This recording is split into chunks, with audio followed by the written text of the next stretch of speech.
Percentage distribution.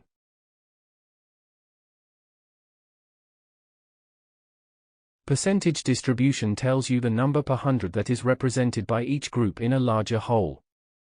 In other words, percentage distribution occurs when we have a data set presented as percentages, where each percentage represents different groups of the whole, 100%.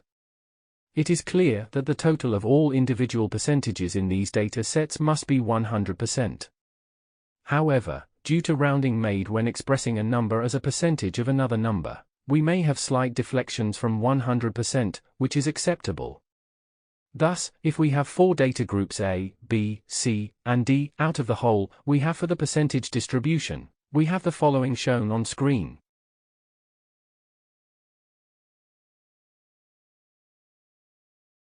Example. A school has 1,247 students where 134 of them, category A, receive scholarships due to their high results while 261 students, category B, receive scholarships because of low family income. The rest, category C, are full tuition students. Calculate the percentage distribution in this data set.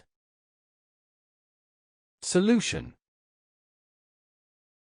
We can calculate the individual percentages of each category by applying the known formula shown in the following on screen. As there are 3 student categories A, B, and C, we obtain the following shown on screen. Now, we have to find the number of students N, C, included in the category C, full tuition, before calculating the percentage of the school students they represent. We have the following shown on screen.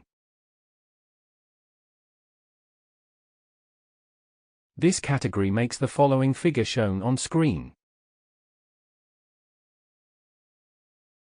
Thus, adding the previous percentages, we have the following shown on screen. As it should be. That is all for lesson 5.3.5 and the end of chapter 5.3.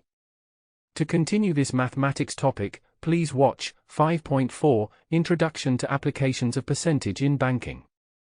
Simple and compound interest. Thank you for watching. Make sure to like and subscribe to keep up to date with new videos. For more information, calculators, and tutorials, please visit www.icalculator.info.